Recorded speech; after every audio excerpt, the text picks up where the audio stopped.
दुनिया में कहीं भी जाइए, मुसलमान को अपने एक धर्म ग्रंथ होने के कारण कुरान की कुछ जानकारी हो। ईसाई चाहे जितना हो, लेकिन वह चर्च में कभी न कभी जाता है और उसके पास बाइबल होती है।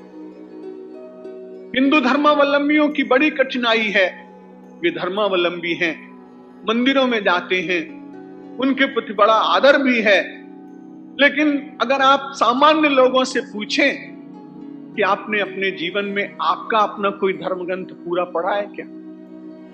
मुसलमान ये कहेगा कि मैंने कुरान पढ़ी है, ईसाई ये कहेगा कि मैंने बाइबल पढ़ी है, लेकिन बहुसंख्यक लोग हिंदू समाज में से यदि आप उनसे पूछें कि आपने कोई एक धर्म ग्रंथ अपने जीवन में पूरा पढ़ा है क्या, तो वेद की तो बात जाने ही दें, क्योंकि वे बड़े प्राचीन हैं, समझने में कठिन हैं। लेकिन बहुत ऐसे लोग मिलेंगे जिन्होंने श्रीमद् भगवत गीता भी पूरी न पढ़ी। मेरा निवेदन यह है कि अपने अपने घरों में एक श्रीमद् भगवत गीता का पवित्र ग्रंथ रखना ही चाहिए, और साथ ही साथ न हो ज्यादा तो केवल 2 श्लोक रोज पढ़ेंगे तो हम सब लोगों को उस ज्ञान की पहले तो जानकारी होगी, फिर उससे प्रीति होगी, फिर प्रीति होगी तो रति होगी, और उसमें फिर उतर जाने का मन में विचार होगा, और फिर वह गीता जीवन का संगीत बन जाएगी। भगवान श्री कृष्ण को जहां कर्मयोग बहुत प्रिय है, वहीं परमात्मा को गीत बहुत प्रिय है। भगवान के उस पवित्र ग्रंथ में कहीं वेणु गीत है,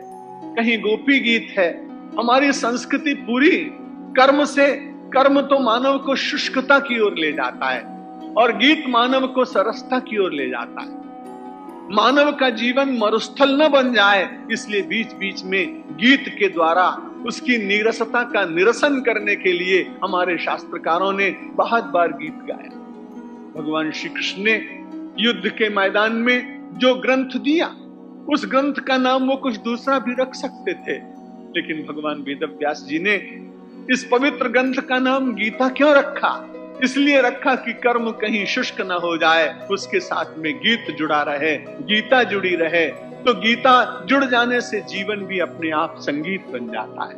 गीता सुगीता कर्तव्या कि मन्यै शास्त्र विस्तरैहि या स्वयं पद्मनाभस्य मुख पद्मात् विनिश्रुत। ये श्रीमद् भगवत गीता भगवान के मुख पद्म से प्रवाहित हुई है, और इसने कहा कि हम सब लोगों को कार्यम कर्म करना चाहिए, फलाशक्ति का परित्याग करके कर्म करना चाहिए, और यदि आप ऐसे होंगे तो आपके वेश चाहे जैसे हो, आपकी बोली चाहे जैसे हो, आप धीरे धीरे योगी हो जाएंगे। योगी, गीता का योगी कौन है?